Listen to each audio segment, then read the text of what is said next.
Okay.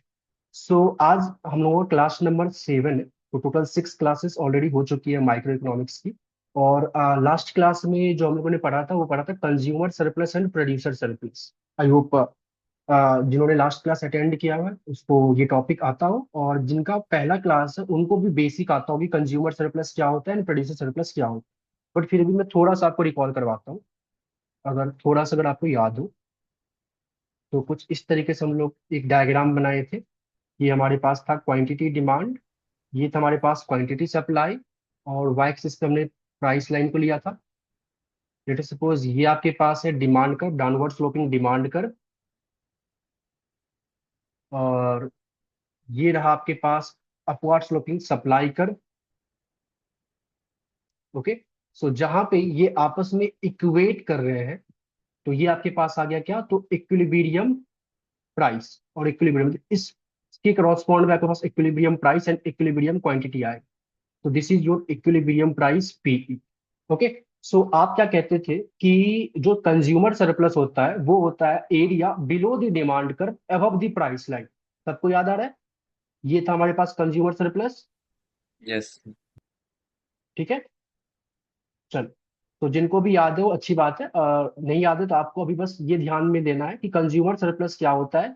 Area below the demand curve, जिनकी भी first class है या मान लेते हैं आप consumer surplus and producer surplus class नहीं देखे हो तो आपको बस ये समझना है कि area below the demand curve and above the price line जो होता है वो आपका consumer surplus, this is your consumer surplus. और जो प्रोड्यूसर सरप्लस होता है वो होता है area above the supply curve and below the price line. ये रहा below the price line and above the supply curve का area, this is your producer surplus. Clear है? Yes sir. तो ये टॉपिक हम लोगों ने लास्ट क्लास में यहां तक करके बैठे थे हम लोग। ठीक है। अब आगे देखते हैं। तो थोड़ा सा मैं इसको भी ले लेता हूँ, ये पूरा का पूरा। चल, अब ध्यान से देख। सो हमारे इकोनॉमी में जो भी मार्केट फोर्स हो रहा था, मतलब हमारे इकोनॉमी के अंदर में मार्केट फोर्सेस के द्वारा डिमांड एंड सप्लाई के द्वारा एक इक्विलिब्रियम पॉइंट आया जहां पे कंज्यूमर को जो चाहिए एंड प्रोड्यूसर को जो चाहिए दोनों के कोइंसिडेंस मैच कर गए। तो मतलब आपके पास एक equilibrium price and equilibrium quantity आ गई। सो इस टाइम पे इकोनॉमी में टोटल सरप्लस एग्जिस्ट कर रहा होता है। टोटल सरप्लस बोलो या टोटल वेलफेयर सरप्लस बोलो, इसको हम लोग बोलते हैं टोटल। मतलब इस पूरे, मतलब कुछ इस तरीके से अगर आप इसको देखोगे, जब मैं इस पूरे की बात करूं जिसको मैंने येलो कलर से एक्स्ट्रा फिर से शेड किया, ये पूरा का पूरा ट्रायंगल, इसको हम लोग बोलते हैं total welfare surplus. Total welfare surplus, जितना इकोनॉमी में सरप्लस होना था वो हो चुका है, जिसमें कि कुछ सरप्लस का पार्ट कंज्यूमर के पास जा रहा है, कुछ सरप्लस के पार्ट प्रोड्यूसर के पास जा रहा है। तो जिसको आप कंज्यूमर के पास जा रहा है उसको आप कंज्यूमर सरप्लस बोल रहे हो, जो पार्ट प्रोड्यूसर के पास जा रहा है उसको आप प्रोड्यूसर सरप्लस बोल रहे हो, और इकोनॉमी आपकी वेलफेयर में है और टोटल सरप्लस आप अटेन कर पा रहे हो। अब जो है सिनेरियो क्या होता है कि अभी तक इकोनॉमी में एक्स्ट्रा कोई और नहीं था, बस डिमांड मतलब कंज्यूमर था, सप्लायर था, और आपस में इन दोनों ने ट्रेड करके ये इक्विलिब्रियम प्राइस, और इसके करॉस्पॉन्ड में ये रहा इक्विलिब्रियम क्वांटिटी, ये इस तरीके से ये मार्केट में ट्रेड हो रहा था और मार्केट टोटल वेलफेयर में थी। अब इकोनॉमी में क्या हुआ, पहली बार जो है गवर्नमेंट इंट्रोड्यूस करता है। ठीक है।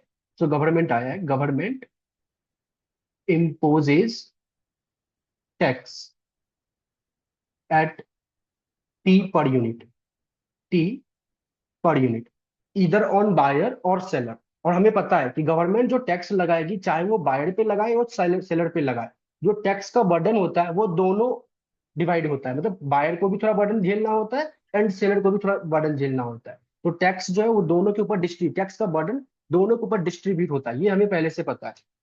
अब ध्यान से देखते हैं कि गवर्नमेंट के टैक्स लगाने से क्या इकोनॉमी में इम्पैक्ट आए।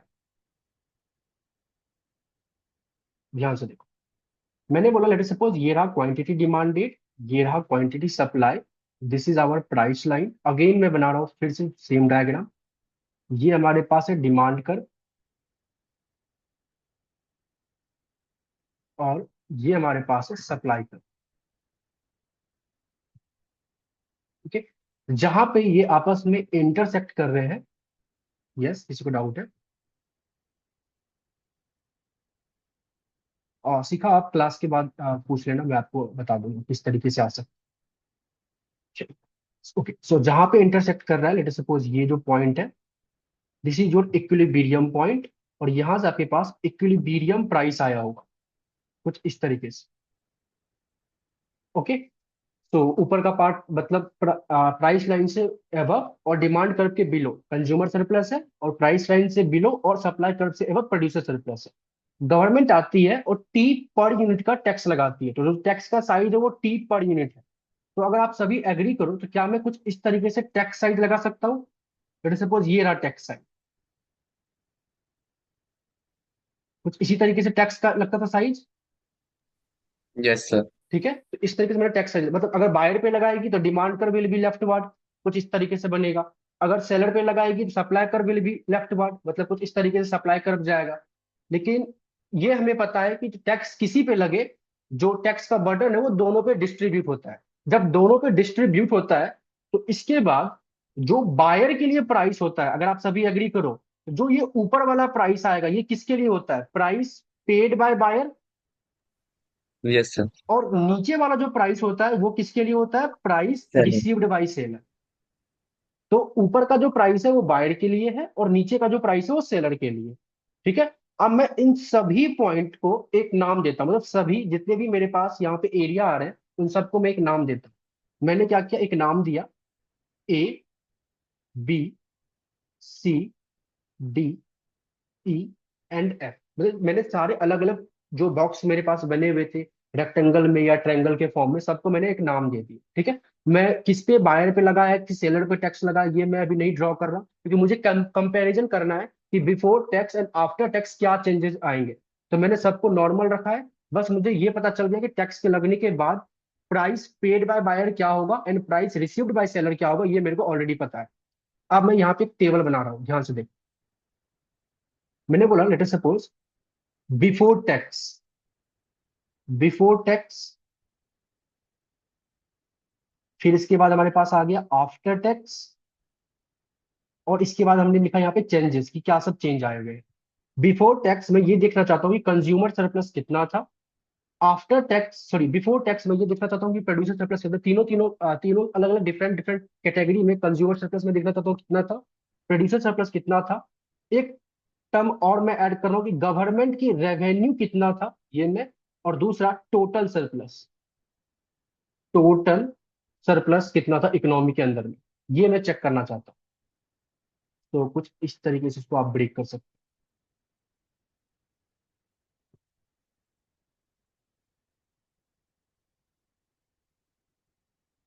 मेरे को बस एक टेबल बनाने दो, फिर आगे समझ।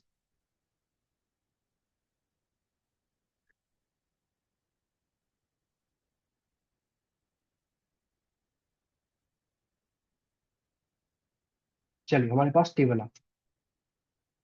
सबसे पहले देखते हैं जो बिफोर टैक्स है, बिफोर टैक्स कंज्यूमर सरप्लस क्या होगा वो देखते हैं। ठीक है, तो बिफोर टैक्स में अगर आप सभी एग्री करो तो क्या मेरा यही है consumer surplus? Yes sir. Tax नहीं है, टैक्स से पहले का डायग्राम में क्या मेरा यही कंज्यूमर सरप्लस है? Price above the and below the demand कर वाला एरिया। तो क्या मैं बोल सकता हूं, अगर मैं ए वाला एरिया, बी वाला एरिया एंड सी वाला एरिया तीनों को एक साथ देखूं ऐड करके, तो वो मेरा कंज्यूमर सरप्लस है बिफोर टैक्स। तो मैंने यहाँ पे लिखा कंज्यूमर सरप्लस जो बिफोर टैक्स हमारा होगा वो ये होगा, ए प्लस में बी प्लस में सी। बिफोर टैक्स में प्रोड्यूसर सरप्लस देखना चाहता हूँ, क्या बिफोर टैक्स जब टैक्स नहीं था तो क्या मेरा ये था producer surplus? Yes below sir. The price line and above the supply curve, जो कि एरिया कौन कौन सा है? D, E and F. मतलब डी, ई, एफ को मैं ऐड कर दूं तो मेरे पास प्रोड्यूसर सरप्लस आ जाएगा बिफोर टैक्स। तो डी प्लस में ई प्लस में एफ। ठीक है, गवर्नमेंट रेवेन्यू क्या, जब टैक्स नहीं लग रहा था, मतलब गवर्नमेंट मार्केट में थी ही नहीं, तो क्या गवर्नमेंट को क्या कोई रेवेन्यू होगा? No sir. नहीं होगा। तो मैं यहाँ पे लिख रहा हूँ कि पहले जब टैक्स था ही नहीं तो उस टाइम पे गवर्नमेंट की रेवेन्यू नील थी, जीरो, कुछ नहीं था। सो बिफोर टैक्स मैं टोटल सरप्लस देखना चाहता हूँ, तो टोटल सरप्लस कुछ इस तरीके से देखेंगे हम लोग कि ए प्लस में बी प्लस में सी ये था कंज्यूमर का surplus, D plus D plus plus में सी। ई प्लस में एफ ये था प्रोड्यूसर का सरप्लस, और इन सबको मैंने ऐड कर दिया तो हमारे पास आ गया टोटल सरप्लस। ये पूरी सिनेरियो थी बिफोर टैक्स। अब गवर्नमेंट मार्केट में आती है, उसने टैक्स लगा दिया। अब जब टैक्स लगाया तो डेफिनेटली है हर चीज चेंज होगा। तो चेंज क्या सब हुआ? तो आज जो प्राइस बायर पे कर रहा है वो ये कर रहा है, ये वाला अमाउंट प्राइस जो है बायर पे कर रहा है ये वाला। जो सेलर को प्राइस मिल रहा है वो ये मिल रहा है। तो आज अगर मैं आफ्टर टैक्स ये बोलूं कि क्या कंज्यूमर की सरप्लस होगी, तो कंज्यूमर सरप्लस डेफिनेशन क्या होता है? Above the price line below the demand curve. क्या सिर्फ यही ये बस है? होगा। यस। सभी को क्लियर है कि only A is the area जो कि कंज्यूमर सरप्लस है आफ्टर टैक्स, जो कि कंज्यूमर जो प्राइस पे कर रहा है उससे अबव और डिमांड करके बिलो का एरिया। किसी को डाउट? एनीवन? नो चलिए, सर। अगर ये समझ में आ रहा है तो हम ये देख रहे हैं कि आफ्टर टैक्स जो कंज्यूमर का सरप्लस है वो ओनली ए है। क्लियर? अब मैं प्रोड्यूसर सरप्लस की बात करूं तो प्रोड्यूसर सरप्लस क्या कहता है? Below the price line and above the supply कर। बताओ एफ। प्रोड्यूसर को कौन सा प्राइस मिल रहा है? ये मिल रहा है पी यस एस, सर। नीचे वाला। तो क्या मैं बोल सकता हूं only this area is nothing but a producer surplus? Supply curve से ऊपर एंड प्राइस लाइन से नीचे। Yes sir. ये आपके पास एफ वाला पार्ट आ जाएगा, प्रोड्यूसर सरप्लस आफ्टर टैक्स। लेकिन सिंस टैक्स लगा है तो आज गवर्नमेंट के पास कुछ ना कुछ रेवेन्यू आएगी। तो अगर आप सभी एग्री करो तो ये रहा आपके पास टैक्स साइज। ये क्या है? टैक्स साइज है। Yes sir. और मार्केट में इतनी क्वांटिटी बिकेगी आफ्टर टैक्स। ये है मान लेते Q1 और ये था equilibrium quantity QE। Q is equilibrium quantity. तो आफ्टर टैक्स मार्केट में जो क्वांटिटी बिकेगी वो Q1 बिकेगी। और जो टैक्स साइज है वो ये है। तो अगर आप सभी एग्री करो तो क्या मैं बोल सकता हूँ ये जो रेक्टेंगल का एरिया है this is nothing but a government revenue? Yes sir. सभी यस को सर। एग्री, सभी एग्री करते हो? तो कहने का मतलब B+D जो है वो गवर्नमेंट का रेवेन्यू आज हो गया। तो गवर्नमेंट के पास एक रेवेन्यू आया दैट इज B प्लस में D। अब आफ्टर टैक्स मैं क्या कर रहा हूँ? टोटल सरप्लस ऐड कर रहा हूँ। तो मैं देख रहा हूँ कि ए कंज्यूमर को मिला है ए वाला एरिया, एफ वाला एरिया किसको मिला है? तो प्रोड्यूसर को। और बी प्लस में डी वाला एरिया मिला है किसको? तो गवर्नमेंट को। इन सबको ऐड करेंगे तो टोटल सरप्लस आपके पास आ चुका है। चेंजेस देखते हैं क्या सब हुआ है। मैंने बोला कि बिफोर टैक्स कंज्यूमर सरप्लस के पास, कंज्यूमर के पास ए प्लस बी प्लस सी वाला एरिया था, बट आफ्टर टैक्स कंज्यूमर के पास ओनली ए वाला एरिया बचा है। तो क्या मैं बोल सकता हूँ कंज्यूमर को जो चेंज हुआ है वो ये हुआ है, बी वाला एरिया कंज्यूमर से चला गया, सी वाला एरिया कंज्यूमर से चला गया। क्लियर? Yes sir. ये चेंज आया है। सिमिलरली जब मैं प्रोड्यूसर सरप्लस की बात करूंगा तो पहले उसके पास डी ई एफ था, अब ओनली एफ बचा है। तो प्रोड्यूसर से डी वाला एरिया चला गया, ई वाला एरिया चला गया। क्लियर? जब गवर्नमेंट रेवेन्यू की बात करूंगा तो पहले कुछ नहीं था, बाद में इसको बी और डी वाला एरिया मिला। तो एक बी वाला एरिया मिला और एक डी वाला एरिया मिला। क्लियर? अब जब मैं टोटल चेंज देखूंगा तो कहने का मतलब कि कंज्यूमर से जो बी वाला एरिया गया था वो किसको मिला? वो गवर्नमेंट को मिला। गवर्नमेंट। कंज्यूमर, ठीक है।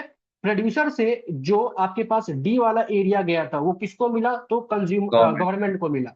बचा क्या? तो जो ये सी वाला एरिया है कंज्यूमर का और जो ई वाला एरिया है प्रोड्यूसर का, या ये किसी को मिला आफ्टर टैक्स? नहीं मिला। तो -C एंड -E ये एक ऐसा एरिया निकला जो ना ही कंज्यूमर के पास रहा, ना ही प्रोड्यूसर के पास रहा, और ना ही गवर्नमेंट के टैक्स लगाने के बाद गवर्नमेंट के पास गया। वो कौन सा एरिया है? C and E। अगर आप सभी एग्री करो तो आपको ये वाला एरिया दिखेगा, this is C and this is E। दिख रहा है? तो ये सी यस सर। और ई का एरिया है वो ऐसा एरिया है जो किसी के पास नहीं गया। इस एरिया को हम लोग बोलते हैं डेडवेट लॉस।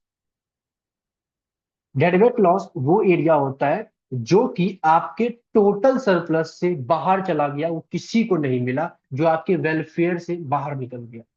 तो आज की क्लास का जो कंसेप्ट है वो यही है, हम लोग जो पढ़ने वाले हैं दैट इज डेडवेट लॉस।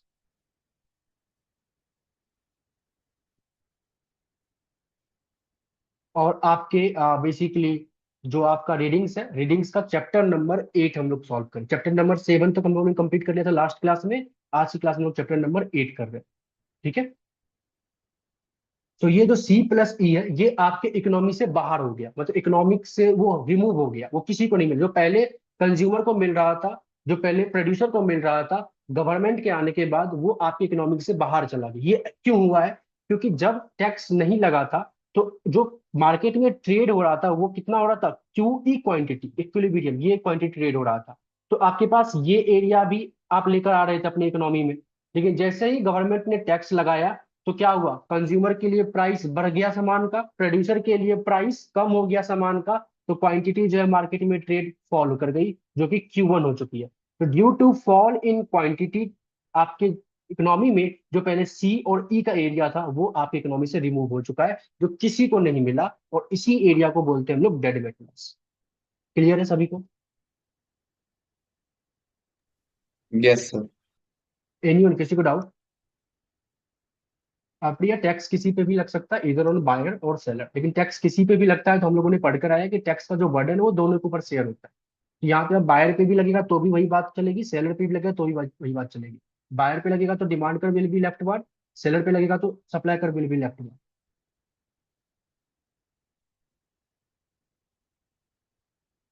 किसी को कुछ पूछना है? एनीवन? ये टेबल के फॉर्म, अच्छा पेपर में आपसे कई बार होता है कि टेबल के फॉर्म में क्वेश्चन आता है, कई बार आपके पास न्यूमेरिकल के फॉर्म में क्वेश्चन आता है।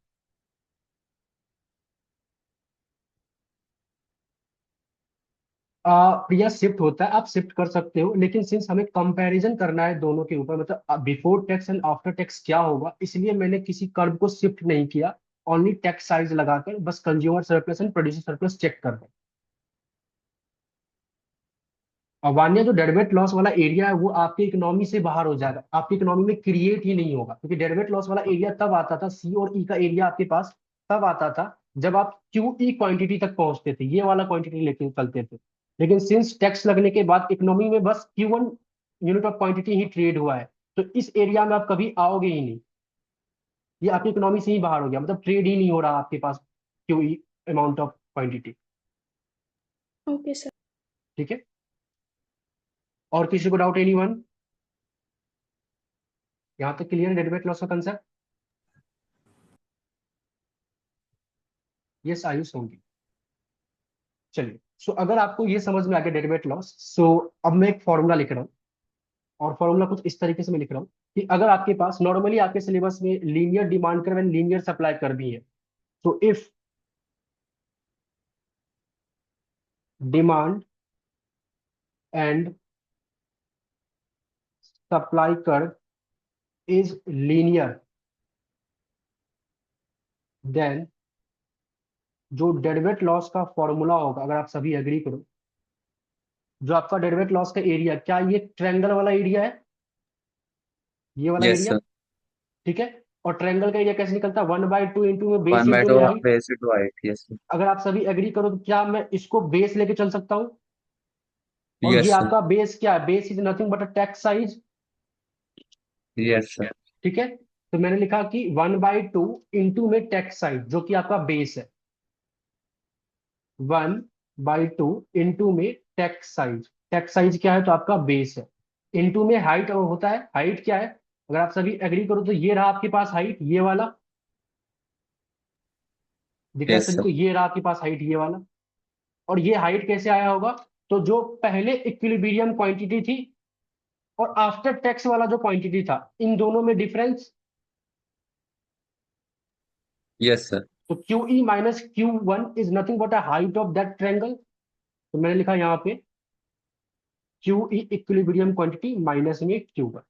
तो ये जो आपके पास अब बॉक्स के अंदर में एक फॉर्मूला आ रहा है, this is the formula of डेरिवेट लॉस, जब आपके पास डिमांड कर्व और सप्लाई कर्व लीनियर होता है।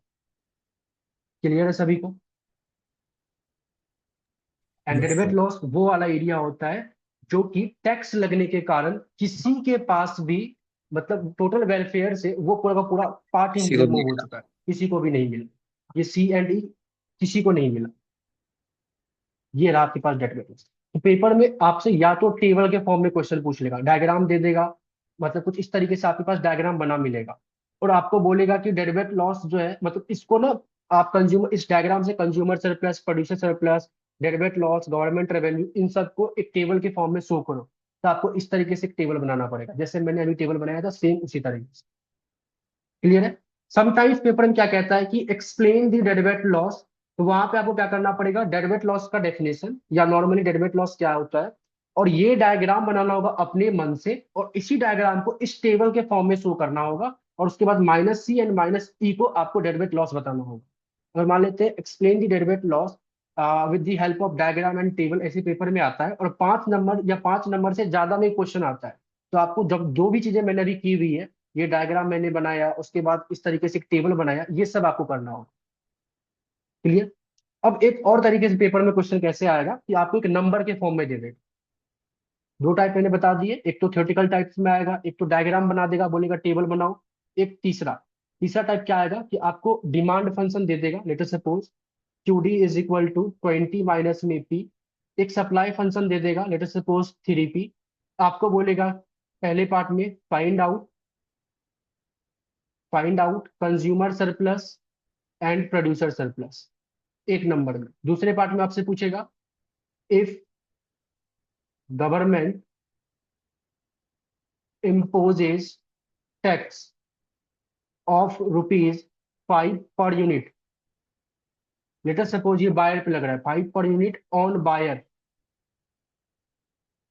ठीक है,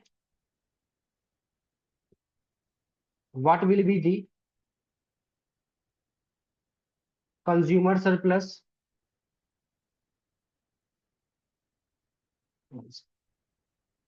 producer surplus and government tax revenue after tax. ये आपसे क्वेश्चन आ गया। इसके बाद आपको बोल देगा तीसरे पार्ट में find out derivative loss and also show it on diagram.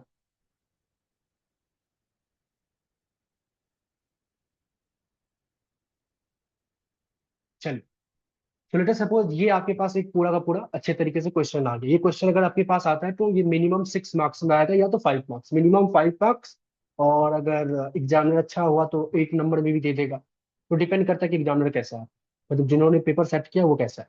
तो बेसिकली इस तरीके से क्वेश्चन आएगा, आपको बोला पहले कंज्यूमर सरप्लस प्रोड्यूसर सरप्लस निकालो, फिर गवर्नमेंट टैक्स लगाता है तो फिर नया वाला consumer surplus producer surplus government revenue निकालो, फिर डेरिवेट लॉस निकालो और उसको डायग्राम पे शो भी करो।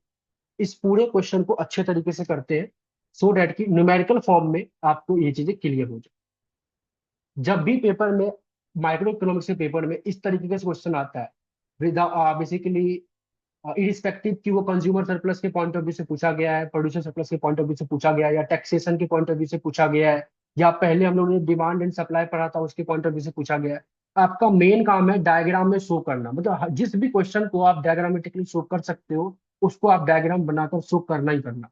सिंस इसमें मान लेते लिख दिया यहाँ पे कि शो इट ऑन डायग्राम, इसमें लिख दिया, अगर ये नहीं भी देता पेपर में एग्जाम में तब भी हम लोग डायग्राम बनाते, क्योंकि इसका डायग्राम हम लोग बना सकते हैं।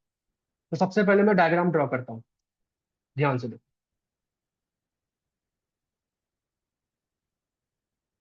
चलिए, ये रहा हमारे पास क्वांटिटी डिमांड, एंड ये रहा हमारे पास क्वांटिटी सप्लाई, और ये हमारे पास रहा प्राइस लाइन। अगर आप सभी एग्री करो, जो डिमांड फंक्शन है हमारा वो ये है, QD is equal to 20 minus में P। तो यहाँ पे जब आप प्राइस को 0 रखोगे तो क्वांटिटी आएगी 20, और क्वांटिटी को 0 रखोगे तो प्राइस आएगा 20। तो मैंने लिखा लेटर सपोज ये रहा आपके पास 0, तो क्वांटिटी को जब आप 0 रखोगे तो जो आपके पास प्राइस है वो आएगा 20, और जब प्राइस को 0 रखोगे तो आपके पास जो क्वांटिटी है वो आएगा 20। और ये एक लीनियर फंक्शन है, तो इन दोनों पॉइंट को मिलाकर जो एक डायग्राम बनेगा, that will be your demand कर, कुछ इस तरीके से। ये आपके पास डिमांड करवा चुका है। अब आगे देखते हैं सप्लाई कर क्या बोला, QS is equal to 3P। मतलब जब प्राइस को 0 रखोगे तो क्वांटिटी भी 0, एंड जैसे जैसे फिर क्वांटिटी बढ़ेगी तो प्राइस भी बढ़ेगा, कुछ इस तरीके से। अगर आप सभी एग्री करो तो कुछ इस तरीके से आपके पास आ जाएगा 1/3 जिसका स्लोप होगा, मतलब सप्लाई कर।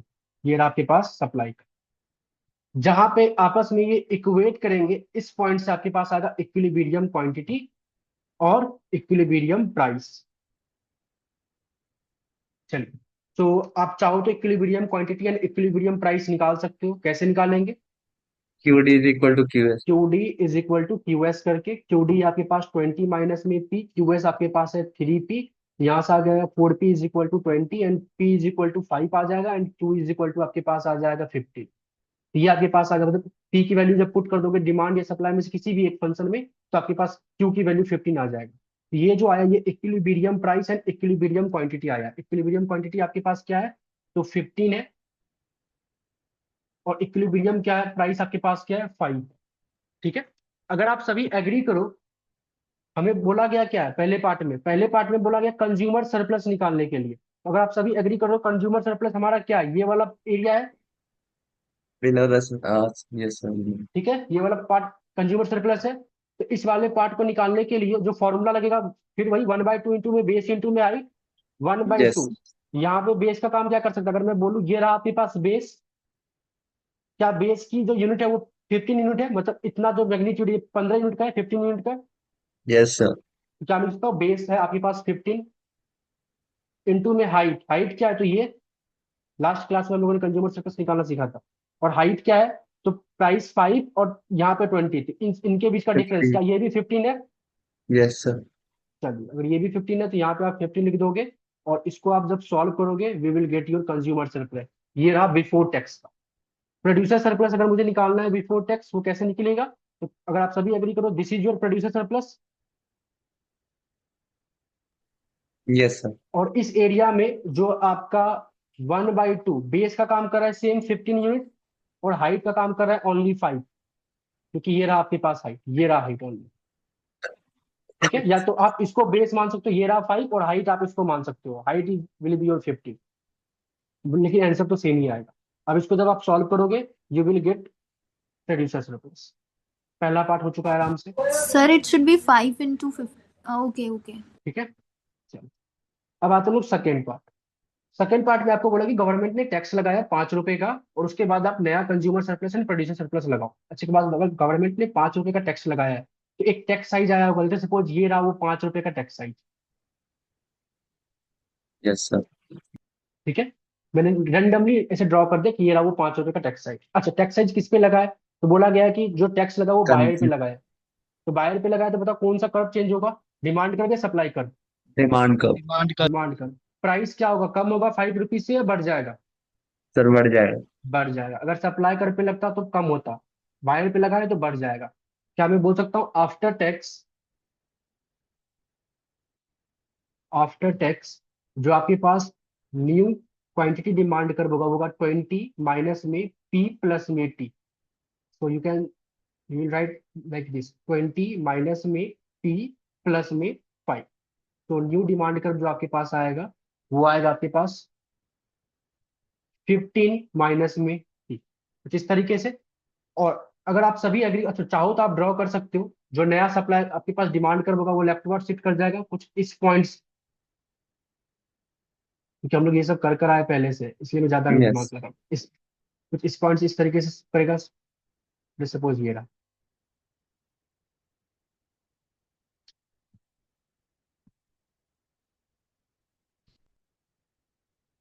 इसको ठीक कर दो।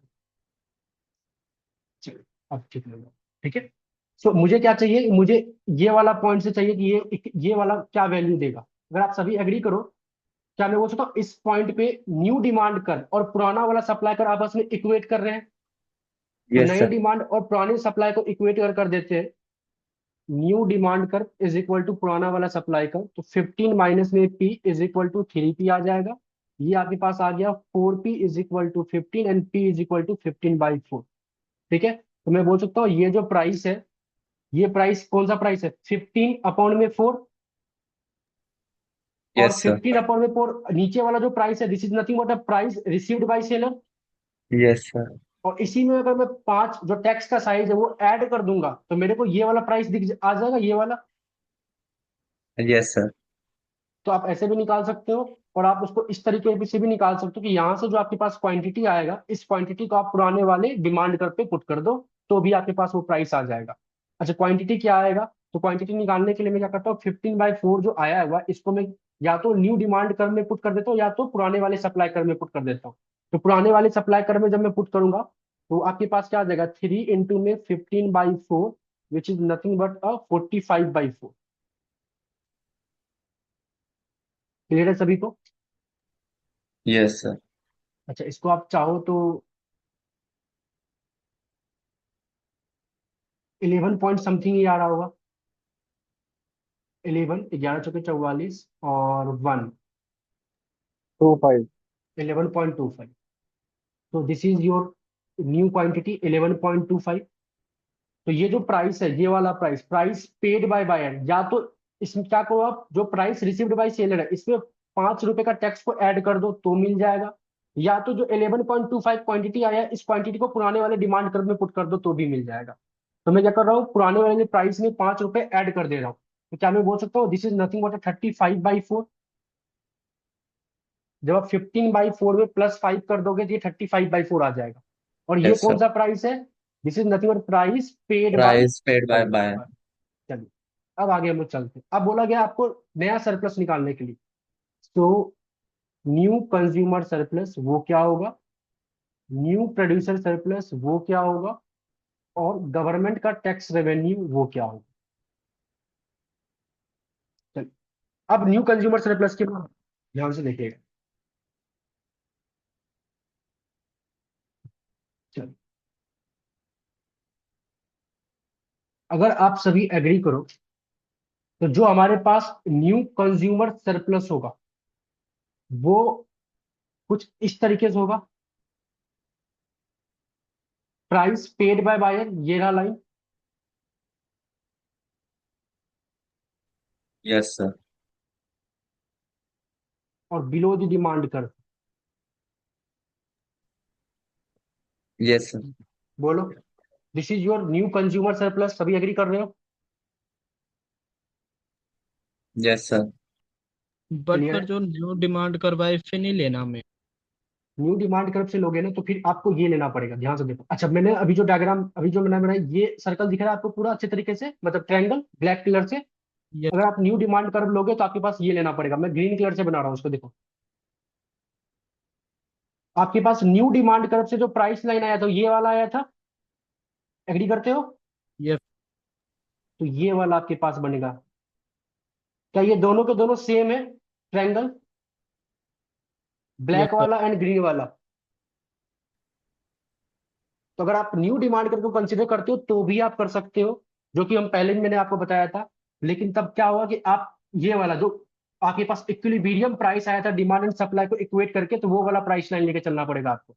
और आप गौर से देखोगे तो ग्रीन कलर का ट्रायंगल और जो मैंने ऊपर ब्लैक कलर का ट्रायंगल हाईलाइट किया है, ये दोनों ट्रायंगल का एरिया सेम होगा। ओके। तो आपकी मर्जी है कि आप जहां से निकाल सकते, ठीक है। तो मैंने ऊपर से, अगर मैं ऊपर से निकालता हूं तो मुझे पता है कंज्यूमर सरप्लस जिसमें बेस क्या होगा 11.25, 1/2 इंटू में बेस वुड बी 11.25, और जो आपका हाइट होगा वो हाइट होगा मतलब ये वाला। आप 20 में से माइनस कर दो 35/4, या फिर आप ये वाला इंटरसेप्ट निकाल लो और यहां से लेकर आप 15/4 तक कर लो, बात आपके एक ही पड़ेगी, आप चेक कर लेना। तो मैंने 20 में से अगर मैं 35/4 को माइनस कर देता हूँ, कोई बताया क्या फोर्टी आएगा, फाइव बाय फोर क्या आएगा बताओ फिर से। Sir. Forty forty five by four. Five by इसको सॉल्व करोगे you will get your answer. Clear है सभी को, new consumer surplus. Yes sir. और जब मैं न्यू प्रोड्यूसर सरप्लस की मैं बात करूंगा तो प्राइस रिसीव्ड बाय सेलर और सप्लाई कर, this is your producer surplus. Yes sir. तो इसको कैसे निकालेंगे, 1/2 इंटू में बेस, बेस का काम कर रहा है यहाँ पे, अगर आप चाहो तो वही लिख लो 15/4, और हाइट का काम कर रहा है 11.25। तो 1/2 इंटू में 15/4, हाइट का काम कर रहा है 11.25। सॉल्व करोगे you will get your producer surplus. Clear है सभी को, ये रहा यस आपका sir. Producer surplus, yes sir. ये रहा। चलिए, इसके बाद आगे देखते हैं। अब हमें क्या एक गवर्नमेंट रेवेन्यू भी निकालना है, गवर्नमेंट टैक्स रेवेन्यू। अगर आप सभी करो एग्री करो, गवर्नमेंट टैक्स रेवेन्यू क्या होता है, गवर्नमेंट ने जो टैक्स साइज लगाया है और टैक्स लगने के बाद जितनी क्वांटिटी ट्रेड हुई है, मतलब एरिया के पॉइंट ऑफ व्यू से देखा जाए, तो ये हमारे पास आ गया government tax revenue,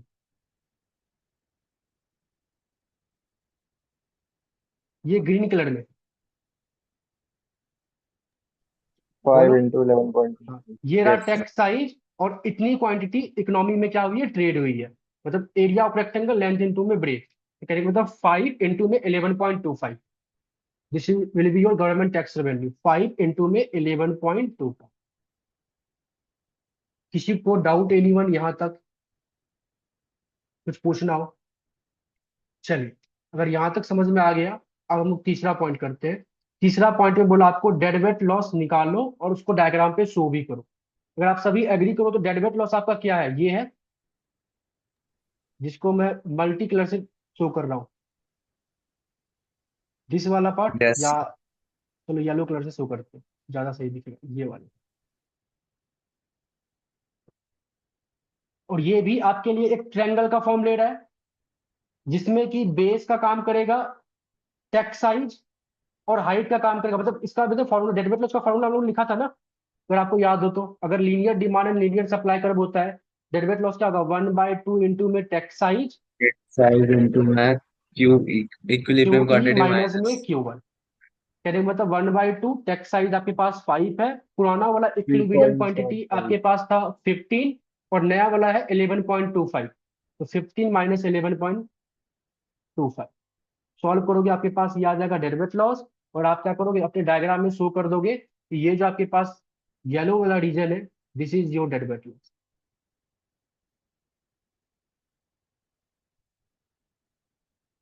dead weight loss. यहां तक किसी को डाउट एनीवन? No sir. सबको क्लियर है? तो इस टाइप के क्वेश्चंस भी आ सकते हैं पेपर में, और अगर आता है तो मिनिमम 5 एंड मैक्सिमम 8 नंबर देकर जाएगा। बट आपको डायग्राम अच्छे से बनाना है। Diagram would be basically plain and और क्या होता है, साफ साफ बनाना होना चाहिए। पेयर डायग्राम आपको बनाना पड़ेगा। फिर यहाँ तक अगर आप समझ में आ गया, तो एक बार इकोनॉमिक्स ऑनर्स के पॉइंट ऑफ व्यू से एक कंसेप्ट देखते हैं, मतलब जो जिनका भी इकोनॉमिक्स ऑनर्स और रेगुलर वाले बैच वाले बच्चों के लिए। बाकी जो जिनका मेजर वाला है, या बीए प्रोग्राम में हो आप लोग, उसमें इकोनॉमिक्स पढ़ रहे हो, या जी में आप लोग इकोनॉमिक्स पढ़ रहे हो, तो उसके लिए ये क्वेश्चन ये नहीं आएगा। बट मैं यहाँ पे देख रहा हूँ कि if demand curve and supply curve is not linear function, not linear function, तो इस केस में मैं ध्यान से ये देखना चाहता हूं कि हमारा डेरिवेट लॉस का फॉर्मूला क्या होगा। पहले डायग्राम बनाते हैं। लेट अस सपोज ये रहा क्वांटिटी डिमांडेड एंड ये रहा क्वांटिटी सप्लाई, ये रहा प्राइस लाइन। मतलब late us suppose demand curve आपका कुछ ऐसा आ रहा है, सप्लाई कर्व जो है आपका वो कुछ ऐसा जा रहा है, तो ये लीनियर नहीं है। इनिशियल क्वांटिटी आपके पास ये था, जब आपस में इसको इक्वेट करोगे तो this is your equilibrium quantity, और ये आपके पास आ गया इक्विलिब्रियम प्राइस, पीई। ठीक है। अब इकोनॉमी में गवर्नमेंट आती है और वो क्या करती है, टैक्स लगाती है। Late us suppose this is the tax unit. तो टैक्स लगने के बाद इकोनॉमी में अगर आप सभी एग्री करो तो क्या इतना यूनिट ऑफ क्वांटिटी ट्रेड होगा? Only Q1। और अगर आप सभी एग्री करो तो this is now the derivative loss वाला एरिया। Yes sir. ठीक है, जो कि एक ट्रायंगल का फॉर्म नहीं ले रहा, इसमें आप ट्रायंगल वाला फॉर्मूला यूज नहीं कर सकते। लेकिन अगर मुझे इस एरिया को निकालना पड़ेगा, तो dead weight loss is equal to, अगर आप सभी एग्री करो, इंटीग्रेशन अगर आपको याद हो तो इंटीग्रेट में कर दूं, Q1 से लेकर QE, लोअर लिमिट Q1 से लेकर upper limit equilibrium quantity, equation of demand curve. तो इक्वेशन ऑफ डिमांड कर्व मैं कर रहा हूं, Q1 से QE तक इक्वेशन ऑफ डिमांड कर्व कर रहा हूं, तो मेरे को पूरा का पूरा ये मिल जाएगा, ये वाला एरिया। Yes sir. अब इसमें ये पूरा एरिया में से अगर मैं माइनस कर दूं, क्या माइनस कर दूं, ध्यान से देखो, अगर मैं इसमें से माइनस कर दूं equation of supply curve from Q1 से QE यूनिट तक, तो क्या मैं बोल सकता हूं कि मैं जो माइनस कर रहा हूं वो ये वाला पार्ट माइनस कर रहा हूं? Yes sir. तो जब आप पूरे में से, मतलब कि आप जब एक Q1 से लेकर QE तक इंटीग्रेट कर रहे थे डिमांड कर्व को, तो आपको ये मिल रहा था। जब आप Q1 से लेकर QE तक इंटीग्रेट कर रहे थे सप्लाई कर्व को, तो आपको ये मिल रहा था। जब पूरे में से आप इसको माइनस कर दोगे तो क्या आपके पास सिर्फ यही बचेगा? Yes sir. तो यस सर। ये आपके पास फॉर्मूला बन जाएगा। इसको डिफरेंशिएट करना, इंटीग्रेट करना विद रिस्पेक्ट टू DQ, और इसको सॉल्व करोगे, you will get your answer. तो ये डेरिवेट लॉस का फॉर्मूला है जब आपके पास linear demand curve and linear supply curve नहीं होता है। और ये सिर्फ उन्हीं बच्चों के लिए है जिन्होंने इकोनॉमिक्स ऑनर्स ऑप्ट किया है रेगुलर।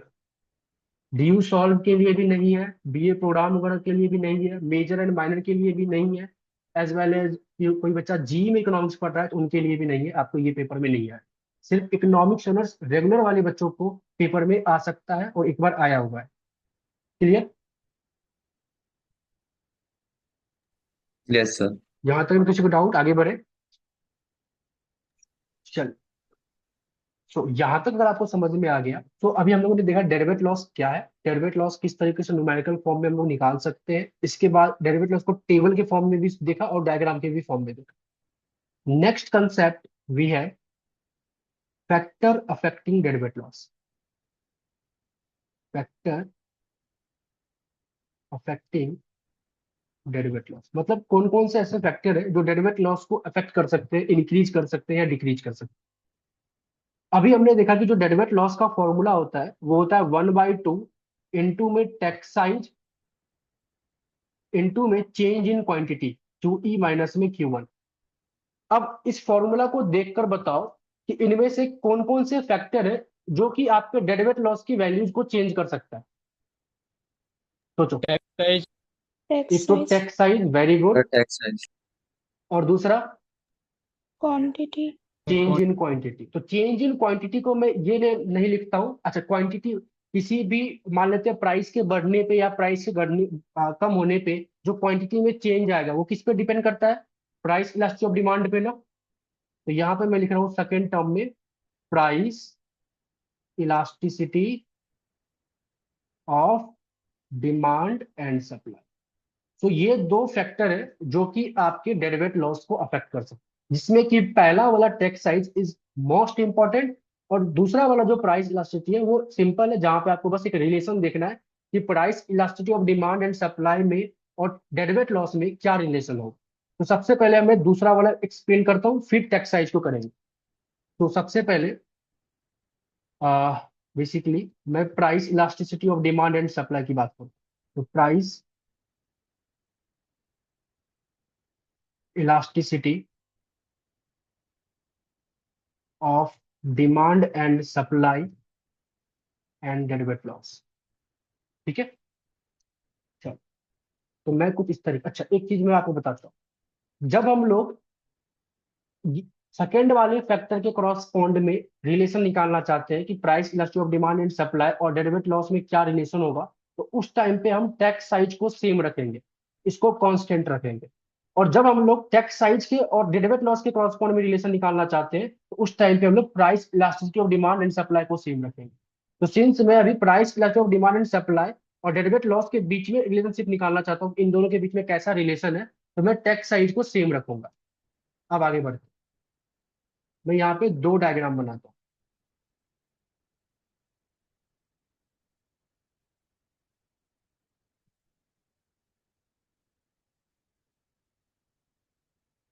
चलो, तो हमारे पास ये रहा क्वांटिटी डिमांडेड एंड ये रहा क्वांटिटी सप्लाई।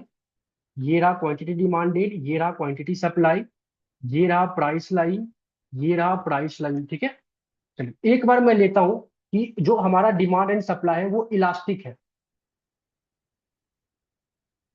और एक बार मैं लेके चलता हूं कि जो हमारा डिमांड एंड सप्लाई है वो इन इलास्टिक है। तो अगर आप सभी एग्री करो तो इन इलास्टिक में जो इलास्टिसिटी आती है वो इलास्टिक के कंपेयर में कम होती है। Yes sir. क्लियर है सभी को? इलास्टिक का मतलब है कि वैल्यू बड़ा होना और इन इलास्टिक का मतलब वैल्यू कम होना। ठीक है, तो एक बार मेरा सोचा डिमांड जो है, सप्लाई जो है मेरा इलास्टिक होगा, एक बार इन इलास्टिक होगा, और टैक्स साइज को सेम रखेंगे। अच्छा, जब डिमांड एंड सप्लाई हमारा इलास्टिक होता है तो क्या मेरा demand curve and supply curve relatively flatter? Yes sir. सभी को पता है, ये बेसिक चीजें पहले हम लोग डिस्कस करके आ चुके हैं। तो this is supply curve, this is demand curve, ये दोनों के दोनों क्या है? इलास्टिक है। और जब हमारा डिमांड एंड सप्लाई कर्व जो है वो इन इलास्टिक होता है तो this will be steeper. Relatively steeper. ये रहा यस सर। डिमांड और ये रहा सप्लाई। यहां तक किसी को डाउट है डिमांड? ओके, चलिए। जहां पे ये आपस में इक्वेट कर रहे हैं, ये आपके लिए आ गया इक्विलिब्रियम पॉइंट। और इसी के करॉस्पॉन्ड में आपके पास आएगा इक्विलिब्रियम क्वांटिटी। ये रहा इक्विलिब्रियम क्वांटिटी। और चलो छोड़ते हैं, अभी प्राइस को रहने देते हैं। ये रहा आपके पास इक्विलिब्रियम क्वांटिटी। ओके, मैंने बोला कि जब हम लोग प्राइस इलास्टिसिटी के करॉस्पॉन्ड में रिलेशन देखना चाहते हैं डेट वेट लॉस से, तो मैं टेक्स्ट साइज को सेम रखूंगा। तो मैंने ये टेक्स्ट साइज यहाँ पे लगाया, थोड़ा और बड़ा लगा लेते हैं सो डैट यहाँ पे सेकेंड वाले डायग्राम में कर सकते। और सेम यहाँ लगाए। क्या आपको दोनों डायग्राम पे जो टेक्स्ट साइज लगा हुआ है, क्या उन दोनों मैग्नीट्यूड, जो लाइन है येलो कलर का, जो लाइन का मैग्नीट्यूड है वो अप्रोक्सीमेटली सेम दिख रहा है? Yes sir. सभी एग्री करो। क्या ये लाइन और ये लाइन ये अप्रोक्सीमेटली सेम दिख रहा है? Yes sir. ठीक है, थोड़ा मोड़ा ऊपर नीचे होगा। जब आप स्केल के हेल्प से बनाओगे तो आपको सेम बनाना। लेते सपोज आप 1 यूनिट का बनाओगे तो 1 यूनिट का पहले वाले डायग्राम में भी बना लेना, दूसरे वाले में भी 1 यूनिट का बना लेना। स्केल के हेल्प से बनाओगे तो आपके पास सही बनेगा, क्योंकि अप्रोक्सीमेटली सेम। अगर आप सभी एग्री करो तो क्या मेरा यही रीजन जो है वो डेड वेट लॉस है यहाँ पे, और यहाँ पे ये वाला रीजन मेरा डेड वेट लॉस है? Yes sir. यहाँ पे जो मेरे पास क्वांटिटी आएगा वो ये आएगा आफ्टर टैक्स Q1, और यहाँ पे जो मेरे पास क्वांटिटी आएगा वो ये आएगा आफ्टर टैक्स Q1। और डेरिवेट लॉस का फॉर्मूला होता है 1/2 इंटू में टैक्स साइज इंटू में change in quantity. 1/2 is constant number, tax size मैंने यहाँ पे सेम रखा है तो ये भी कांस्टेंट है, बस चेंज इन क्वांटिटी में डिफर कर रहा है। बताओ क्वांटिटी में चेंज कहाँ आया है, पहले वाले डायग्राम में ज्यादा आया है या सेकंड वाले में ज्यादा आया है? सर पहले। पहले वाले में।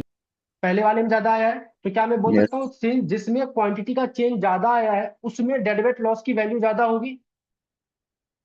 Yes sir. तो क्या मैं यस बोल सर। सकता हूँ कि जितना इलास्टिसिटी आपका बड़ा होगा उतना डेडवेट लॉस भी आपको ज्यादा आएगा? Yes sir. तो यस क्या सर। मैं बोल सकता हूँ देर is direct relationship between, there is direct relationship between price elasticity of demand and supply yes sir. And deadweight loss? कुछ इस तरीके से।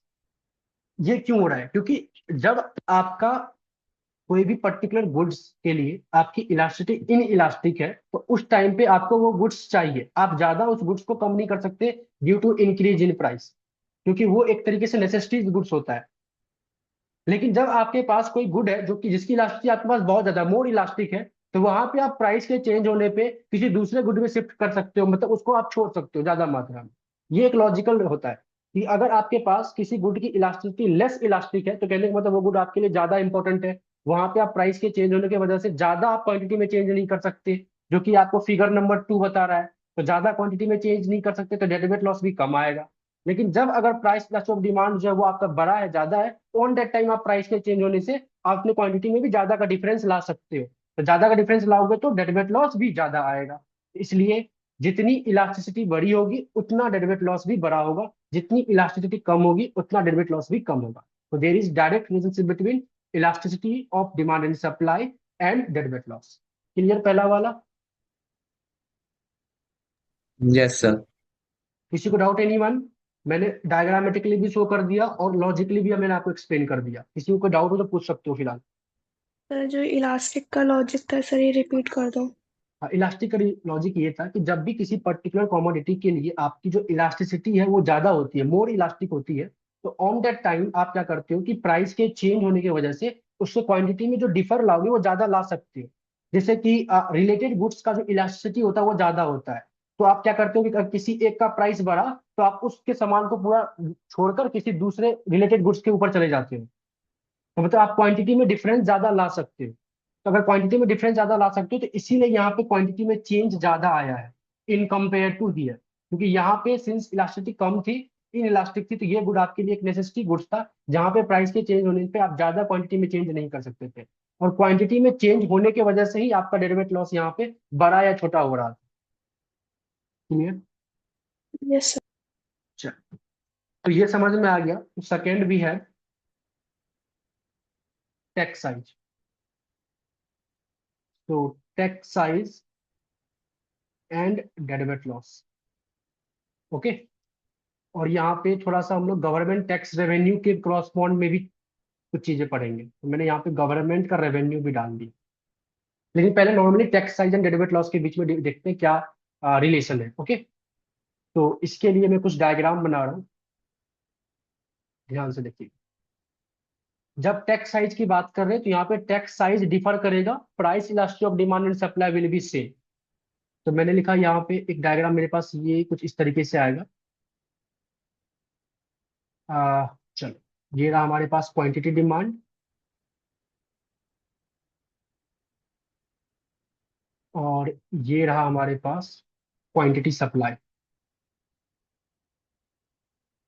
Supply and demand. अब थोड़ा मैं इसी को क्या करता हूँ, कॉपी कर लेता हूँ, क्योंकि हमारे इलास्टिसिटी में कोई चेंज नहीं आना चाहिए।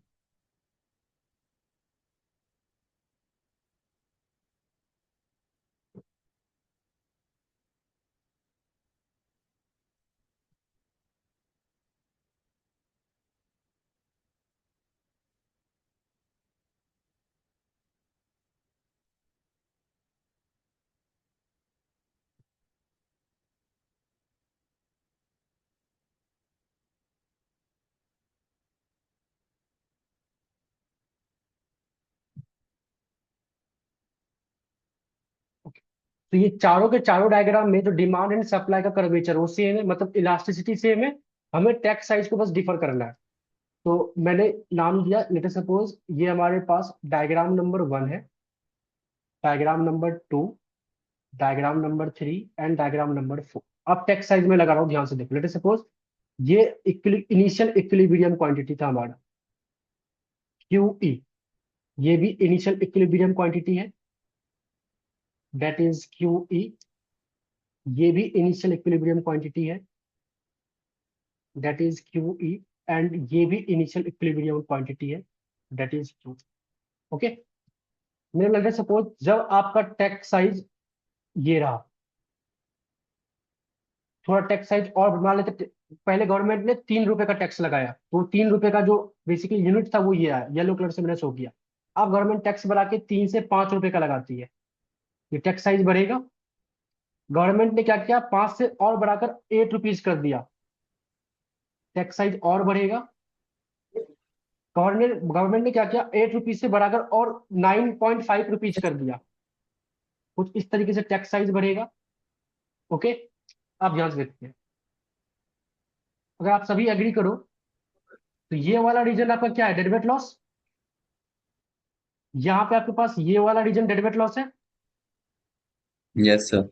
यहाँ पे आपके पास ये वाला रीजन डेडवेट लॉस है, और यहाँ पे आपके पास ये बड़ा वाला रीजन डेडवेट लॉस है। क्या आप सभी एग्री कर रहे हो, जैसे जैसे टैक्स का साइज बढ़ रहा है डेडवेट लॉस भी बढ़ रहा है। Yes sir. तो यस क्या मैं सर। बोल सकता हूँ there is a direct relationship between tax size and deadweight loss. Yes sir. तो देयर इज, अच्छा मैं थोड़ा इसको और नीचे लिखता हूँ, क्योंकि इसमें ना एक और कंसेप्ट में समझाऊँ। यहाँ में there is direct relationship between tax size and deadweight loss, and deadweight loss. तो अगर डायरेक्ट रिलेशनशिप है टैक्स साइज और डेडवेट लॉस का, तो अगर मैं एक्स एक्सिस पे टैक्स साइज रखता हूं और वाई एक्सिस पे डेडवेट लॉस रखता हूं, तो क्या मैं बोल सकता हूं कि जो डायग्राम बनेगा वो एक अपवर्ड स्लोपिंग डायग्राम बनेगा। Yes sir. अब वो लीनियर हो सकता है, कॉनकेव हो सकता है, कॉन्वेक्स हो सकता है, वो हम लोग बाद में देखेंगे। बट मेरे को ये पता चल गया कि जैसे जैसे टैक्स साइज बढ़ाओगे वैसे वैसे price paid by buyer and price received by seller में बहुत ज्यादा डिफरेंस आएगा। लोग क्वांटिटी लेना कम करते चलेंगे और इकोनॉमी में डेडवेट लॉस बढ़ता जाएगा।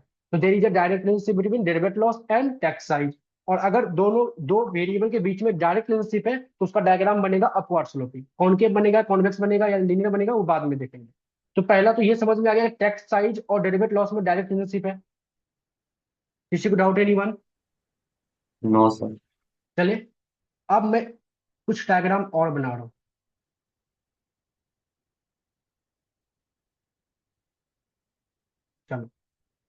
मैंने क्या किया, दो डायग्राम और मैंने यहाँ पे ड्रॉ कर दिया है। ये डायग्राम मान लेते हैं सबसे इनिशियल स्टेज का था। ये पहला वाला डायग्राम सबसे इनिशियल स्टेज, जिस टाइम पे किसी भी तरीके का कोई टैक्स नहीं था। तो आपके पास ये था इक्विलिब्रियम क्वांटिटी। ओके। अब एक बात बताओ, सबसे इनिशियल स्टेज में जब टैक्स नहीं था तो जो गवर्नमेंट की रेवेन्यू थी, जिसको मैं आर से रिप्रेजेंट करता हूं, बताओ क्या था? Zero. Yes sir. Initial stage जब कोई टैक्स नहीं था तो गवर्नमेंट की रेवेन्यू जीरो। अब आगे बढ़ते हैं। गवर्नमेंट ने टैक्स लगाया, तो क्या मैं बोल सकता हूँ टैक्स लगाने के बाद ये जो एरिया आएगा, जिस एरिया को मैं आप शो कर रहा हूँ, ध्यान से देखिएगा,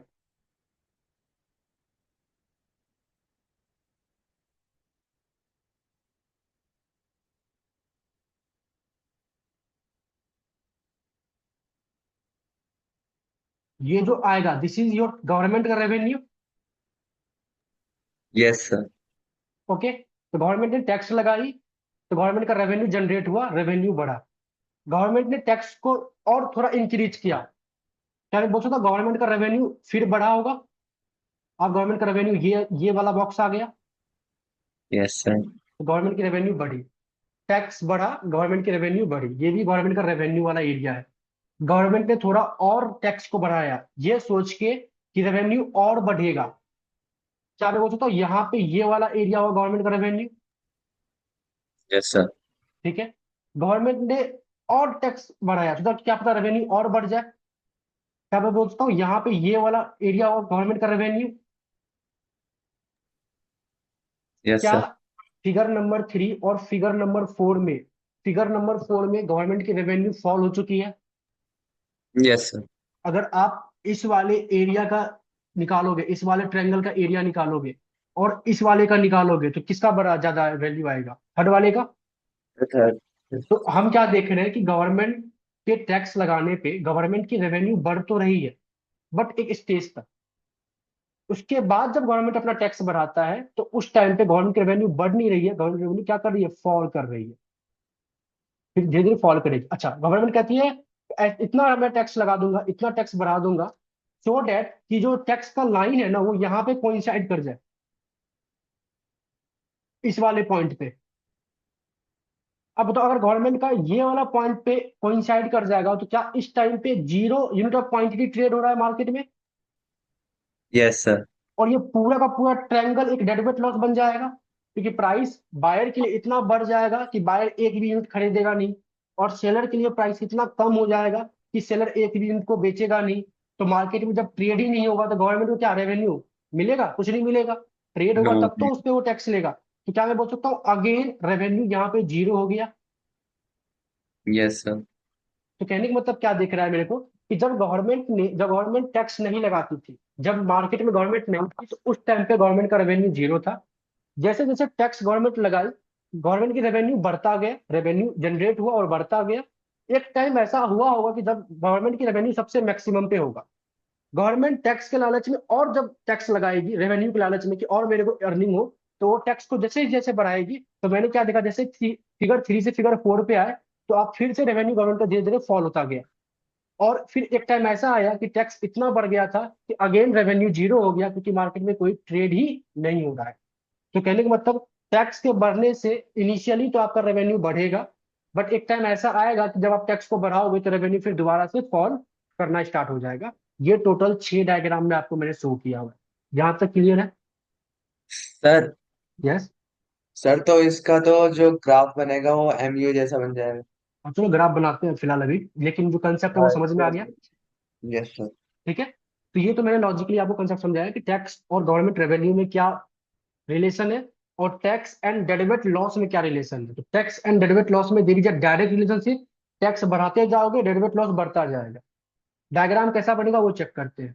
टैक्स एंड गवर्नमेंट रेवेन्यू में कुछ टाइम तक के लिए डायरेक्ट रहता है, कुछ टाइम के बाद इन्वर्स रहता है। मतलब इनिशियली में टैक्स बढ़ाओगे तो रेवेन्यू बढ़ेगा, एक टाइम के बाद फिर टैक्स बढ़ाओगे तो रेवेन्यू फॉल करता जाएगा। अब देखते हैं कि एक्चुअली में डायग्राम कैसा बनता है। उसके लिए मैं क्या कर रहा हूँ, थोड़ा सिंस आप एमएमई अच्छे तरीके से पढ़ते हो या फिर आपको थोड़ा मैथमेटिकल लॉजिक आता है, तो मैं एक इक्वेशन की हेल्प से समझाता हूँ। ध्यान से देखो, मैंने बोला सपोज हमारे पास एक डिमांड फंक्शन है QD, जो कि कुछ इस तरीके से 20 माइनस में P। ये एक स्टैंडर्ड फॉर्म है डिमांड फंक्शन का, जहां पे क्वांटिटी एंड प्राइस के बीच में इनवर्स रिलेशनशिप को शो कर रहा है। एक मैंने लिया सप्लाई कर्व QS, जो कि है हमारे पास 3P। ओके, चलिए। अच्छा, इसको जब आप चाहो तो डायग्राम बना सकते हो, वैसे डायग्राम की नीड नहीं है, बट फिलहाल के लिए ऐसा करते हैं, बना लेते। तो जब आप ड्रॉ करोगे तो कुछ इस तरीके से आपके पास डिमांड कर्व आएगा, ये भी 20 यूनिट का, ये भी 20 यूनिट का। और जब सप्लाई कर्व आप ड्रॉ करोगे तो कुछ इस तरीके से आपके पास सप्लाई कर्व आएगा, और जहां पे इक्विलिब्रियम आएगा, इस इक्विलिब्रियम क्वांटिटी को आप दो कितना, तो ये आएगा 15। अभी हम लोग ने ऊपर सॉल्व करके आए थे तो। और इक्विलिब्रियम प्राइस आपके पास आ जाएगा 5। ओके, तो ये सिनेरियो आपके पास था। अब गवर्नमेंट आती है, मैं यहाँ पे लिख रहा हूँ, गवर्नमेंट आ रही है, government imposes tax of rupees T per unit. मैं टी की वैल्यू अभी नहीं लिख रहा हूँ, बस टी पर यूनिट लिख रहा हूँ। मान लेते हैं ऑन बायर पे, ठीक, क्योंकि मेरे को टैक्स और डेरिवेट लॉस के करॉस्पॉन्ड में एक डायग्राम चाहिए, तो मैं टी और डेरिवेट लॉस दोनों को एक वेरिएबल के फॉर्म में रखूंगा। तो इसलिए मैंने टी की कोई वैल्यू नहीं पुट की, बस ओनली टी लिख दिया कि गवर्नमेंट ने टी पर यूनिट के हिसाब से बायर के ऊपर में टैक्स लगाया। तो लेट सपोज वो जो टी यूनिट है वो कुछ ऐसा है, दिस इज टी यूनिट।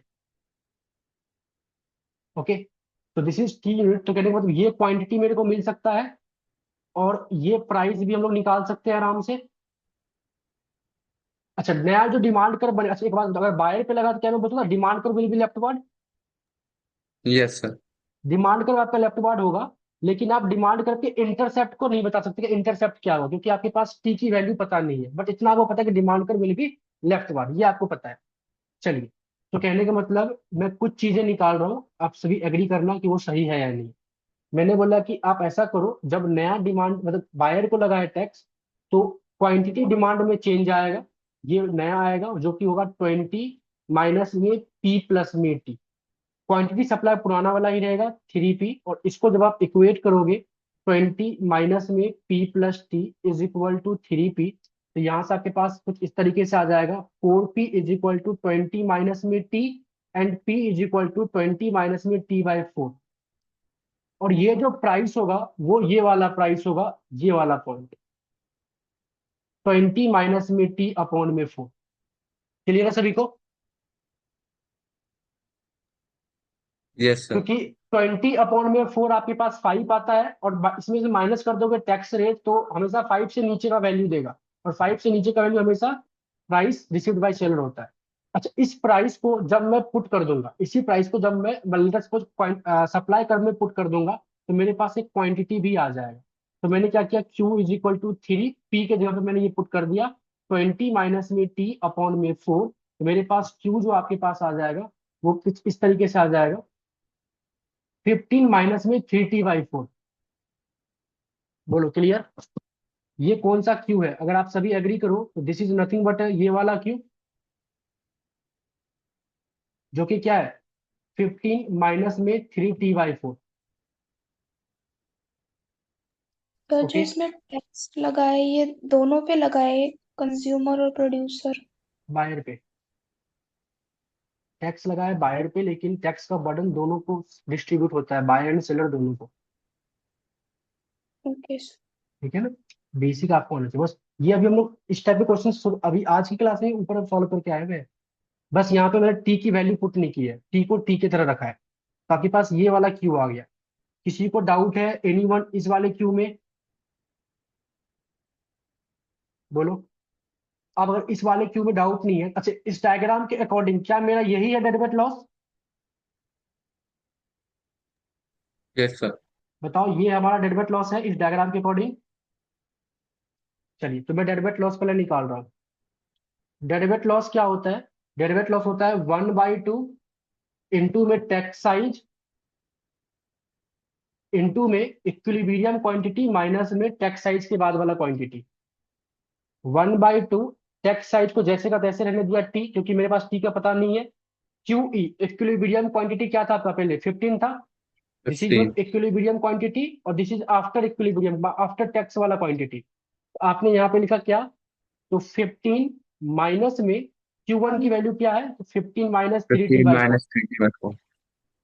क्या आप बोल सकते हो 1/2 इंटू में T, और ये अंदर में ओनली 3T/4 बचेगा। और फाइनली यस सर। जो आपका डेडवेट लॉस आएगा वो क्या आएगा, deadweight loss is nothing but 3T² upon में 8। बोलो क्लियर। अगर यस ये सर। क्लियर है, अब मैंने आपको क्या बताया था, डेडवेट लॉस और टैक्स साइज में डायरेक्ट रिलेशनशिप होता है। अब डायग्राम अपवर्ड स्लोपिंग बनेगा, बट कैसा बनेगा आई डोंट नो, तो वो मैंने बताया था कि इसको अब सब लोग प्रूफ करते हैं। मैंने यहाँ पे लिखा टैक्स साइज और मैंने यहाँ पे लिखा डेरिवेट लॉस। तो क्या मैं बोल सकता हूँ ये एक तरीके से y = x² का फॉर्म है, यस सर। और y = x² का डायग्राम कैसा बनता है, x के दो वैल्यू पे पैराबोला। y पॉजिटिव, कुछ ऐसा, कुछ ऐसा बनता है। Yes sir. क्या मैं बोल सकता हूँ कि टैक्स कभी नेगेटिव नहीं हो सकता, टैक्स नेगेटिव का मतलब है सब्सिडी, हम्म। ठीक है। यस तो सर। नेगेटिव नहीं हो सकता, तो क्या मतलब ये नेगेटिव वाला डायग्राम रिमूव हो जाएगा, तो क्या मैं बोल सकता हूँ ओनली ये वाला डायग्राम बचेगा, राइट साइड वाला। Yes sir. तो this is the diagram of डेरिवेट लॉस, जो कि अपवर्ड स्लोपिंग आपको दिख रहा होगा। टैक्स एंड डेरिवेट लॉस में डायरेक्ट रिलेशनशिप है और वो एक कॉन्वेक्स डायग्राम बन रहा है। फिलहाल के लिए आपने एनालिटिकल ज्योमेट्री के हेल्प से तो इसका डायग्राम बना लिया।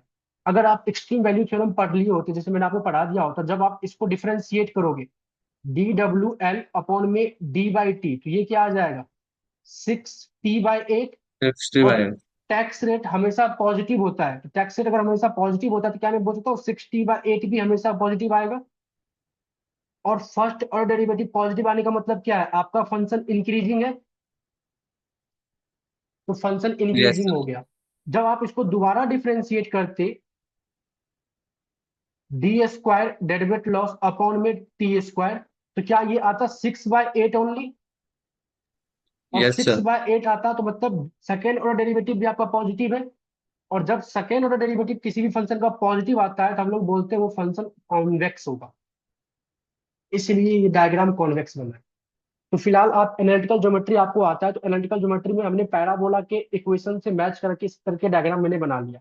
अगर आपको एक्सट्रीम वैल्यू थ्योरम भी आता तो आप इस तरीके से डायग्राम बनाते, और दोनों डायग्राम सेम ही बनते। क्लियर है। Yes sir. तो कहने का मतलब ये तो समझ में आ गया है ना, यहाँ जो मैंने छोड़ा था, there is a direct relationship between tax size and डेरिवेट लॉस, और डायग्राम जो अपवर्ड स्लोपिंग बनेगा वो कैसा बनेगा, क्लियर है सभी को। अब मैं इसको यहाँ से रिमूव करके कुछ ऐसा बना सकता हूँ, बोलो। तो ये तो डेरिवेट लॉस का डायग्राम बन चुका है। अब हम लोग देखते हैं गवर्नमेंट टैक्स रेवेन्यू का। मतलब ये तो आसान था कि टैक्स के बढ़ने से डेरिवेट लॉस बढ़ेगा, ये बनाना आसान था। बट टैक्स के बढ़ने से गवर्नमेंट रेवेन्यू में थोड़ा चक्कर था, क्योंकि वो पहले बढ़ता था फिर बाद में कम होता था। उसको देखते हैं। अगर आप सभी एग्री करो, इसमें जो मेरा गवर्नमेंट रेवेन्यू है वो ये है,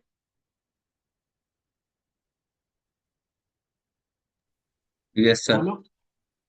और अगर ये गवर्नमेंट रेवेन्यू है तो ये एक रेक्टेंगल है जिसका की लेंथ आपका क्या है, टैक्स साइज, और यस जो सर। ब्रेथ है आपका वो क्या है, ये quantity, after tax quantity. Yes sir. तो मैं बोल सकता हूं कि जो आपका गवर्नमेंट रेवेन्यू होगा, नो, जो आपका गवर्नमेंट रेवेन्यू होगा जिसको मैं कैपिटल R से रिप्रेजेंट कर रहा हूं, वो क्या होगा, तो एक तो टैक्स साइज जो कि T है, इनटू में ब्रेथ, ब्रेथ आपका क्या है यहाँ पे, ये नीचे वाला ये वाला पार्ट, 15 माइनस 3T/4।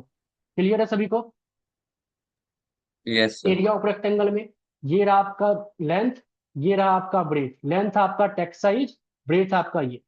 तो इसको मैं लिख रहा हूं, तो टैक्स साइज इनटू में 15 माइनस 3T अपॉन में 4, 15 माइनस 3T अपॉन में 4। तो कहने का तो क्या मैं बोल सकता हूँ, आर जो आया आपका गवर्नमेंट का टैक्स रेवेन्यू वो कुछ इस तरीके से आया है, 15T माइनस में 3T² अपॉन में 4।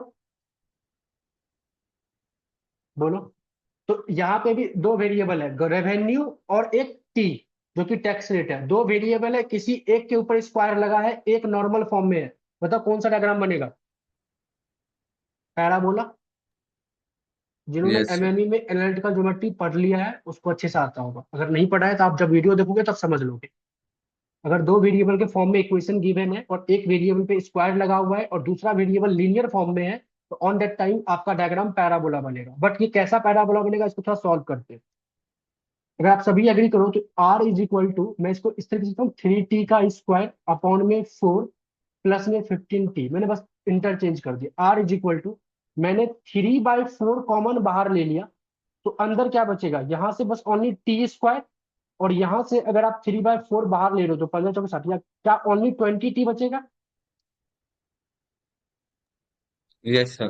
क्योंकि 3/4 यहाँ पे नहीं है, तो 4 से मल्टीप्लाई करोगे और 3 से डिवाइड करोगे, तो 15×4 = 60 डिवाइड बाई 3, तो वो 20 ओनली आएगा। यहां तक क्लियर है, किसी को डाउट ही नहीं मान, आगे बढ़े। और सर, यस। साइन माइनस का करें सर माइनस होगा ना? हाँ माइनस होगा, वेरी गुड, इसीलिए पूछता हूँ।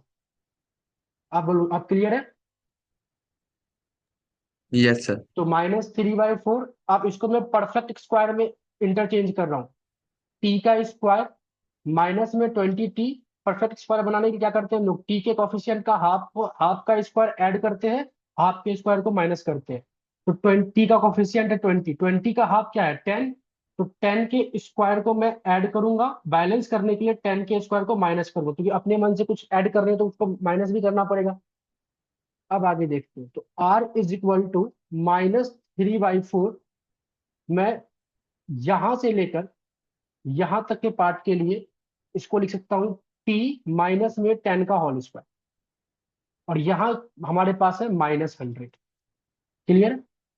r is equal to, finally ये 3/4 t -10 का स्क्वायर माइनस माइनस प्लस, ये आ जाएगा 75। Clear. r -75 is equal to -3/4 t -10 का होल स्क्वायर। क्या अब ये आपको एक पैराबोला की क्वेश्चन दिख रहा होगा, किस वाले पैराबोला की क्वेश्चन, तो y is equal to -x square वाला। लेकिन सर इस थोड़ा वाले, सा यस, ऊपर देखना था। सर थोड़ा सा ऊपर कर दो सर, और तो। ठीक है, सर वो 25 नहीं आएगा फिर? वहां पे सर मल्टीप्लाई किया था ना हमने। सर नीचे नीचे।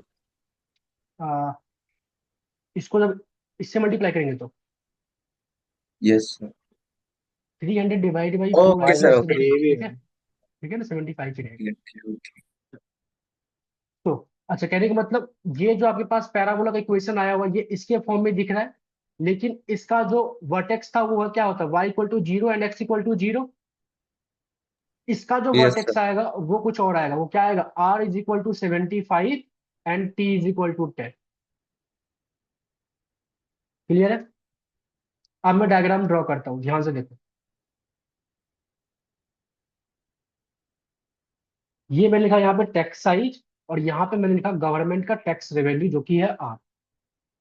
ओके, तो मैंने लिखा जब r की वैल्यू 10 होगी, सॉरी t की वैल्यू जब 10 होगी, लेट सपोज ये रहा 10, तो रेवेन्यू जो का जो वैल्यू होगा वो होगा 75, 75। लेट सपोज ये रहा आपके पास वो पॉइंट।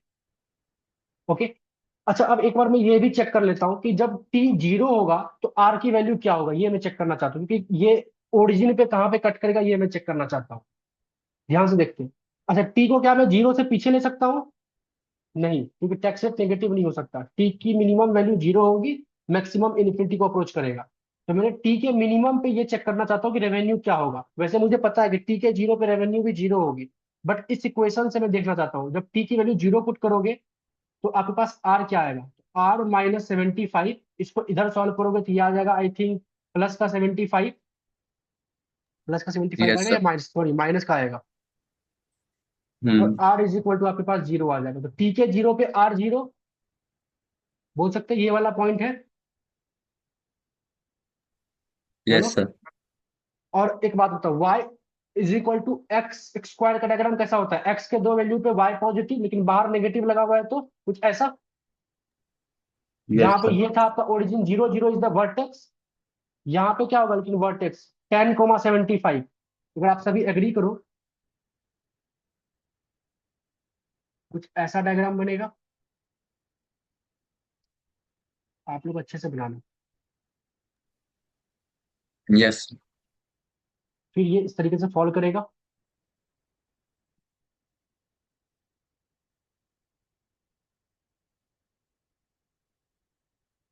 बोलो। Yes sir. यस अब सर। हम क्या, अब देखते हैं क्या देखते हैं, ध्यान से। जब टैक्स रेवेन्यू, जब आपके पास टैक्स जीरो था, जब मार्केट में टैक्स नहीं था तो रेवेन्यू भी जीरो थी। जैसे जैसे टैक्स बढ़ा आपका रेवेन्यू भी बढ़ा। देखो, जब टैक्स का साइज आपका T = 10 था तो आपका रेवेन्यू मैक्सिमम पे था 75। इसके बाद जैसे जैसे फिर टैक्स आप बढ़ा रहे हो आपका फिर रेवेन्यू फॉल होना चालू हो गया। तो इस तरीके से आपके पास गवर्नमेंट टैक्स रेवेन्यू का डायग्राम बनेगा, जिसको मैंने प्रूफ कराया है। मैं चाहता तो यहाँ पे डायरेक्टली लिख सकता था कि जो गवर्नमेंट टैक्स रेवेन्यू का डायग्राम होगा, जो यहाँ पे हम लोगों ने ड्रॉ किया है, यहाँ पे मैं डायरेक्टली इस तरीके से एक डायग्राम बना सकता था। देखो ये ऐसा बनेगा। ये रहा टैक्स साइज, ये रहा टैक्स, ये रहा टैक्स साइज, ये रहा रेवेन्यू। जब टैक्स जीरो रहेगा तो रेवेन्यू भी जीरो होगा। टैक्स बढ़ाओगे तो रेवेन्यू बढ़ेगा। कुछ इस तरीके से अपने मैक्सिमम पे जब टैक्स को बढ़ाते जाओगे रेवेन्यू बढ़ता जाएगा। एक टाइम आएगा जब रेवेन्यू अपने मैक्सिमम पे होगा। फिर जब टैक्स को बढ़ाओगे तो फिर रेवेन्यू फॉल होता जाएगा, कुछ इस तरीके से। तो हम लोग ऐसे भी, मैं उस टाइम पे भी आपको बताता हूँ कि, और एक टाइम ऐसा आएगा कि जब रेवेन्यू टैक्स की बहुत ज्यादा बढ़ने पे रेवेन्यू आपका अगेन जीरो हो जाएगा। तो मैं उस टाइम पे भी बता देता कि टैक्स और रेवेन्यू का डायग्राम ऐसा बनेगा। बट मैंने आपको क्या किया, पहले प्रूफ करवाया कि क्यों ऐसा डायग्राम बन रहा है। ये एक पैराबोला का शेप हो रहा है, ले रहा है कुछ इस तरीके से। क्लियर है सभी को? Yes sir. इसी डायग्राम को हम लोग बोलते हैं लेफर कर्व। लेफर कर्व क्या होता है? तो Laffer curve tax and government revenue के बीच के रिलेशनशिप को शो करता है, जहां पे कि इनिशियली जब टैक्स को आप बढ़ाओगे तो revenue will also increases. But एक टाइम ऐसा आएगा कि रेवेन्यू अपने मैक्सिमम पे होगा, और उसके बाद जब टैक्स साइज को बढ़ाओगे तो रेवेन्यू विल स्टार्ट डिक्लाइन। यही लेफर कर्व शो कर रहा है। क्लियर? Yes sir. तो ध्यान रखना, पेपर में क्वेश्चन आता है कई बार 4 नंबर में कि what is Laffer curve, explain Laffer curve, draw the diagram. तो आपको बताना होगा लेफर कर्व क्या है, क्या एक्सप्लेन कर रहा है। तो वो tax size and government revenue के बीच में को एक्सप्लेन कर रहा है, जहां पे जब आप टैक्स साइज को बढ़ाओगे तो रेवेन्यू स्टार्ट में बढ़ेगा, बट आफ्टर रीचिंग मैक्सिमम, उसके बाद जब टैक्स साइज बढ़ाओगे तो रेवेन्यू विल स्टार्ट फॉल। और इस तरीके से कुछ डायग्राम आपको दिखेगा, जो कि मैंने बनाया हुआ है। जब आप मैन्यू का बुक देखोगे तो आपको कैसा इस तरीके डायग्राम दिखेगा। मतलब डिपेंड करता है कि आप न्यूमेरिकल वैल्यू कैसा ले रहे हो, मतलब इसका भी मतलब वही है। इनिशियली इंक्रीज कर रहा है टैक्स साइज के इंक्रीज करने पर, फिर एक टाइम पे मैक्सिमम पे है, और इसके बाद जब बढ़ाओगे तो फिर डिक्रीज करना चालू हो जाए।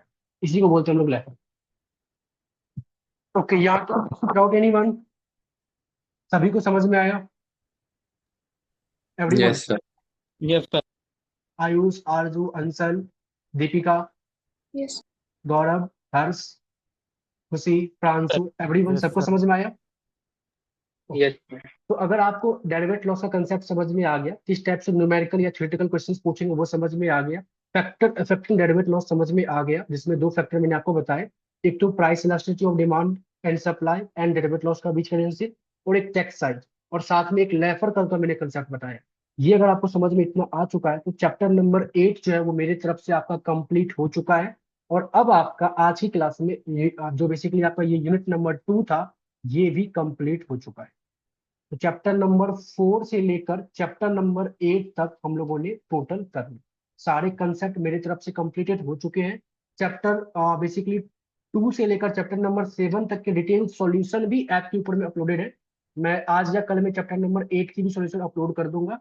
तो मेरे तरफ से आपका यूनिट नंबर 2 अच्छे तरीके से कंप्लीट हो चुका है। अब आपका काम है वीडियो को रिवाइज करना एंड बुक के क्वेश्चंस को कवर करने, और बाद में कुछ न्यूमेरिकल्स में कराऊंगा जो कि आफ्टर कंप्लीटिंग सिलेबस कराऊंगा। अब नेक्स्ट क्लास में हम लोग basically most probably unit number 3 को स्टार्ट करेंगे। किसी और कुछ भी पूछना हो तो आप पूछ सकते सर ये जो price price and resource allocation ये भी करा दिया आपने? हो। क्या करा